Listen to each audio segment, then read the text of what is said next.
Once again, we're talking the government shutdown, and that's because the pressure points are on, and today the pressure is coming from the banks. So the American Bankers Association, which is kind of the lobby association for the banking industry, they both have big banks and small banks, but they cover about 95% of all banks in the U.S. are members of this association, and they are putting out a statement now today that echoes very much what we saw from the Federal Workers Employee Union yesterday, which calls for a clean, continuing resolution and to resolve their policy differences when the government is open and functioning.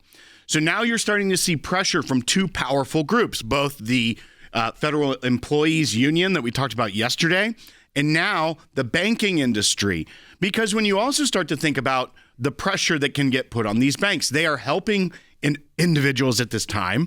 But if it keeps going on and people can't pay their bills, that could start to spark a different kind of financial crisis. I don't know how the banks actually work and the way money is moved around. It's not necessarily as clean as most people probably think. Just your money's not sitting in a vault somewhere ready to go. However, the way they invest, the way they work, of course, they have some paused where they can help you out, just like they've done during some of the times of economic issues. However, that can wear thin when you start heading into historically long shutdowns for people. So if you logged in to your bank account, checking account, kind of right when the shutdown began or a couple days later, many banks, instant checking account, not your credit card accounts necessarily, some of those do too. Yeah. But your bank actually says if you're going to experience hardship because of payments being delayed or your salary being delayed, contact us. Now, I think why the banks now are moving on it is maybe they can do that for around, a paycheck or two. But if they're starting to cover, 2 months of paychecks, and that means people's, mortgage payments and car payments and much bigger bills than just what they talk about is like the essentials, but like the monthly stuff, that then puts strain on the banking system, right, for all of these federal employees who are not getting paid. So the banks actually step up in this scenario, do the right thing, but they really are doing it for this offering for what they can do as a temporary time. When it starts extending into payment number 2 and month number 2 and mortgage payment 2, car payment 2, that puts a lot of strain on the banking industry. And guess who that starts affecting then? Not just us, not just the people who aren't getting paid. It starts affecting all of us, right? Because your bank is under pressure as well. So I think with the unions saying, move on, Democrats, you don't have the votes. You're hurting government employees who, by the way, are 99.9% voting for you. So please ensure that they get their payment and fight your battles another day. And they made a very similar statement to the one yesterday coming from the other union, from the Government Employees Union, saying, we urge lawmakers to pass a clean, continuing resolution and resolve their policy differences with the government open and functioning. I mean, it's almost word for word what the employees union said yesterday, the Government Employees Union. I think what the banks are saying is, we are helping, but at a point, our help becomes difficult for our bottom line because, it's one thing to cover a couple weeks of payments, a month of payments, but then if we're going to look into 2 months of payments, then it starts affecting not just the people who need the help from the bank, but everyone who utilizes the bank. And you don't want a banking crisis on top of it. And what I've seen now with even like a Fox Business. Brought to you by Chuck Schumer. Yeah, I was listening to Fox Business yesterday, and they were like, hey, but the economy's thriving, but the stock market's through the roof.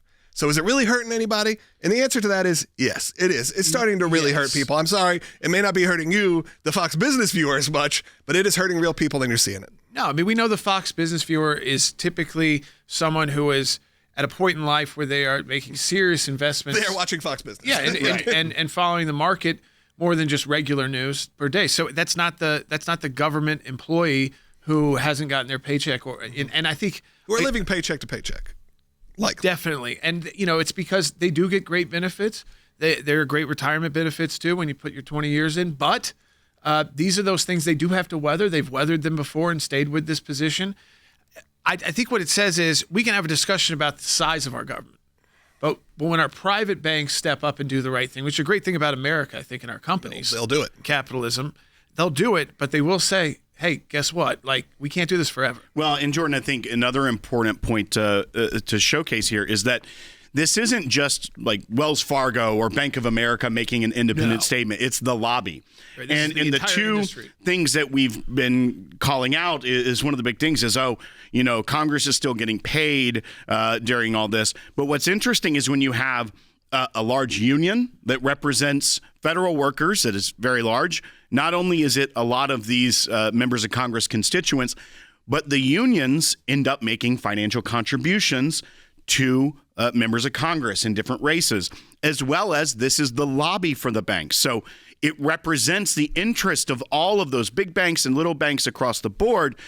If they start getting pushback where then some of these members of Congress who sometimes only are worried about a 2-year cycle or a 6-year cycle of getting reelected, and then they're concerned about getting campaign contributions because they held up this government being open, that starts to speak a little differently. And you even hear it from the number 2 leader in the Senate. This is Dick Durbin, who is retiring from his Senate career, however, still has a lot of power right now. And can speak his mind because of that. And this is what he said to Politico about the union statement yesterday. It said, the Politico writes, the union's plea forced many Democratic lawmakers into a defensive crouch. Their number 2 Senate leader said it would be subject of internal conversations this week with bipartisan talks all but ground to a halt. Quote, it has a lot of impact. They've been our friends, and that Democrats take them seriously, talking about the Federal Workers Union that we talked about yesterday. So even these public statements is starting to show a different side of the leadership of the Democrat Party in the Senate, even as on this 28th day of shutdown, the Senate is currently voting for. The vote should be over soon. We'll know. It's expected to fail. But today, right now, they are voting for the 13th time to pass the very same clean resolution that the union for the workers and this bank lobby is calling for Congress to pass to end this shutdown. So it hasn't necessarily changed it yet, but you're already starting to hear different talk from the leadership on the Democrat side, which could really start to change.